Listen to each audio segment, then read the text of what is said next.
ये हमारी एक और किट है जिसमें हमने ट्रांजिस्टर का यूज करके एक सर्किट बनाई है जो कि किसी भी सॉइल के मॉइस्चर लेवल को सेंस कर सकती है। इसमें इंडिकेशन के लिए एक एलईडी लगाई गई है। आप देख सकते हैं यहाँ पे एक एलईडी है जो कि एज इंडिकेटर वर्क कर रही है, यानी जैसे मॉइस्चर लेवल कम हो जाएगा उस कंडीशन में ये एलईडी ऑन हो जाएगी। और ये दो वायर्स हैं जो कि सॉइल के अंदर जाएंगे, यानी कहीं भी आप सॉइल के अंदर इन दोनों वायर्स को डिप करके इसे यूज़ कर सकते हैं। इसको ऑर्डर करने के लिए आप हमारी वेबसाइट पे जा सकते हैं kidsgrow.com, जहाँ से आप इस पेपर सर्किट को ऑर्डर कर सकते हैं। इसमें आपको ये कंप्लीट सर्किट प्लस साथ में जितने भी कंपोनेंट्स लगे हैं, आपको इसमें जितने भी कंपोनेंट्स दिख रहे हैं जो पेपर पे लगे हुए हैं वो सारे आपको मिल जाएंगे। और इसके अलावा एक वीडियो ट्यूटोरियल भी आप देख सकते हैं हमारी वेबसाइट पे, या फिर आपको मिलेगा जिसमें आपको बताया गया है कि पेपर सर्किट कैसे हम इजीली बना सकते हैं। तो जब आप इसे बनाने जाएंगे उसके पहले आप उस वीडियो को देख लेंगे how to make a paper circuit, और साथ में इस वीडियो को भी कंप्लीट पहले पूरा देख लेंगे कि ये हमारी सर्किट कैसे वर्क कर रही है। यानी इस वीडियो लेक्चर में हम इस सर्किट के बारे में डिस्क्राइब करेंगे, यानी कौन कौन से कंपोनेंट्स लगे हैं, उनकी क्या वर्किंग है, साथ में ये हमारी सर्किट कैसे वर्क कर रही है इसको भी हम स्टडी करेंगे डिटेल में। तो सबसे पहले हम कंपोनेंट्स के बारे में जानते हैं कि कौन कौन से कंपोनेंट्स लगे हैं हमारी सर्किट में और उनकी क्या रोल है। इस वीडियो में इसमें मल्टीमीटर भी हम देखेंगे कैसे यूज़ किया जाता है, यानी डिफरेंट कंपोनेंट्स को डिफरेंट टाइम पे हम चेक करके देखेंगे, साथ में वोल्टेज कैसे चेक करते हैं। और इसमें आप देखेंगे कि डिफरेंट फ्लैग्स बनाए गए हैं, V2 V0, तो ये सारे फ्लैग्स इंडिकेट करते हैं वोल्टेज को, यानी किसी भी पॉइंट पे कितना वोल्टेज है उसको हम इन फ्लैग से दिखा रहे हैं।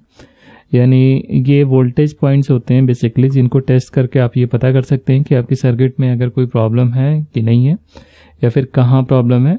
तो उसके लिए पहले आपको सारे फ्लैग्स का वोल्टेज चेक करना पड़ेगा, उसके अकॉर्डिंग ही आप बता पाएंगे कि आपकी सर्किट में किस पार्ट में प्रॉब्लम है। तो सबसे पहले हम कंपोनेंट्स के बारे में जानते हैं कि कौन कौन से कंपोनेंट्स लगे हैं। सबसे पहला कंपोनेंट है हमारी ये बैटरी, पावर सोर्स है जो कि डीसी सप्लाई दे रही है सर्किट को। कोई भी इलेक्ट्रॉनिक सर्किट डीसी पावर पे ही रन करती है, तो ये हमने डीसी सप्लाई दिया है जिससे इस जो कि इस पूरे सर्किट में फ्लो कर रहा है। इस सप्लाई को ऑन या ऑफ करने के लिए हमने यहाँ पे एक स्विच लगाया है जो कि पावर ऑन ऑफ स्विच है। आप मल्टीमीटर से अगर चाहें तो इन सारे कंपोनेंट्स को चेक कर सकते हैं। फॉर एग्जांपल अगर बैटरी आपको चेक करनी है इसका वोल्टेज लेवल, तो आप देख सकते हैं यहाँ पे जो भी वोल्टेज है बैटरी का वो आप यहाँ शो कर रहा है। और इसके अलावा यहाँ आप देख सकते हैं कि जो स्विच है, स्विच की कॉन्टिन्यूटी हम चेक कर सकते हैं।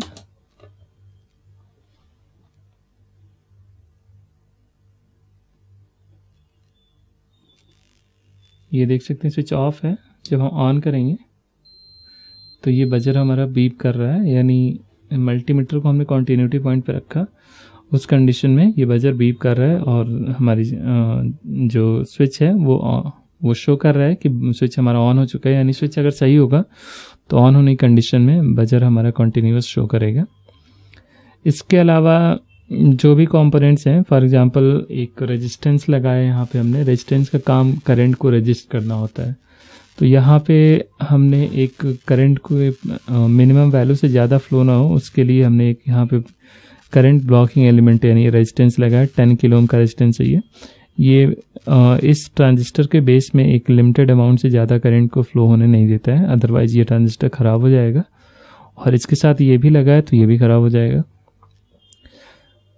और यहाँ पे दो ट्रांजिस्टर्स हैं। ट्रांजिस्टर का काम बेसिकली स्विचिंग करना होता है, यानी इसके 3 टर्मिनल होते हैं, ये कलेक्टर, ये बेस और ये एमिटर। इसको आप अपने फ्रंट साइड से देखेंगे। फॉर एग्जांपल ये एक ट्रांजिस्टर है, तो ये मेरी तरफ इसका फेस है, फ्लैट सरफेस।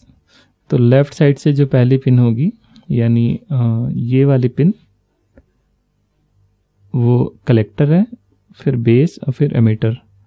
तो इसी ऑर्डर में ही हमें लगाना है ट्रांजिस्टर को अपने सर्किट में। तो ये सबसे पहला पॉइंट जो है कनेक्टर है, देन बेस, देन एमीटर, उसी तरह इस ट्रांजिस्टर का भी ये तीनों पॉइंट्स है।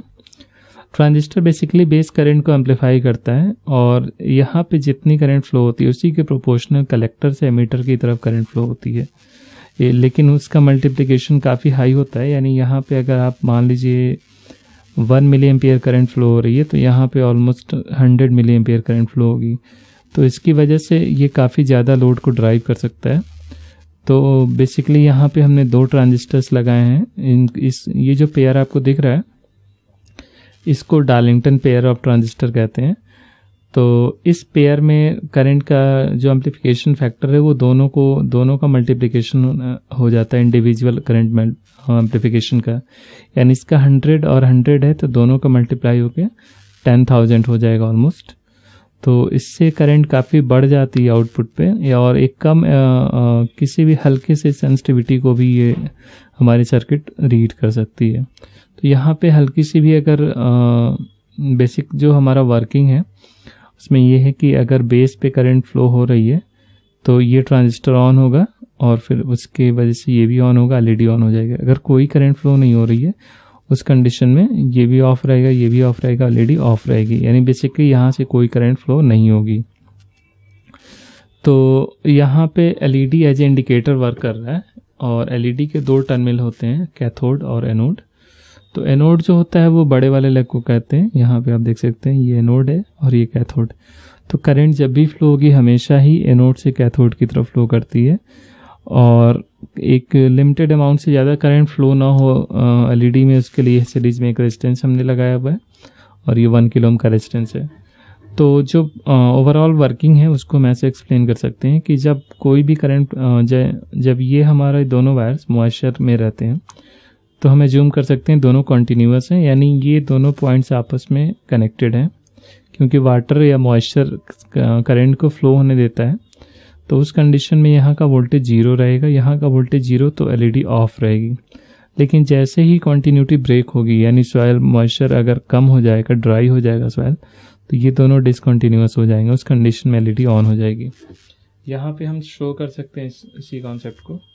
अगर हमने ऑन किया तो आप देख सकते हैं एलईडी ऑन हो गई है, लेकिन इसको अगर हम किसी मॉइस्चर में फॉर एग्जांपल वाटर में हमने डाल दिया, आप देख सकते हैं एलईडी ऑफ हो गई। फिर हमने निकाला तो एलईडी ऑन हो गई। तो ये हमारी सर्किट मॉइस्चर को इजीली सेंस कर सकती है। इसमें आप वोल्टेज भी चेक कर सकते हैं डिफरेंट पॉइंट्स पे, जो भी हमारा इनपुट वोल्टेज है उसके रिस्पेक्ट में यहाँ का वोल्टेज। फॉर एग्जांपल अगर ये सप्लाई हमारी 4 वोल्ट की है तो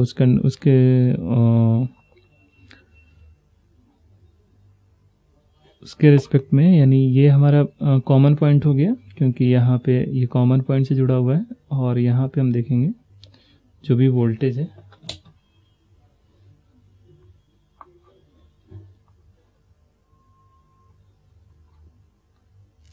आप देख सकते हैं जो भी हमने सप्लाई दिया है। अगर हमारी बैटरी 3 वोल्ट दे रही है तो 3 वोल्ट में ही सर्किट। चलिए आप यहाँ 2.2 वोल्ट से 9 वोल्ट के बीच में कोई भी पावर यूज कर सकते हैं। तो ये पावर यहाँ आना चाहिए, यानी V2 का वोल्टेज वही होना चाहिए जो बैटरी का वोल्टेज लेवल है, तो हमारी सर्किट प्रॉपर वर्क करेगी। तो V2 को चेक करने के लिए आप डिफरेंट पॉइंट कोई भी चेक कर सकते हैं। ये भी V2 लेवल है हमारा, ये भी है, ये भी है, ये सारे आपस में कनेक्टेड है। और जब भी हम वोल्टेज मेजर करते हैं V0 के रेस्पेक्ट में, यानी ग्राउंड के रेस्पेक्ट में मेजर करते हैं, तो ये हमारा फ्लैग V0 को रिप्रेजेंट कर रहा है, तो इसी के रेस्पेक्ट में हम सारे वोल्टेज को चेक करेंगे।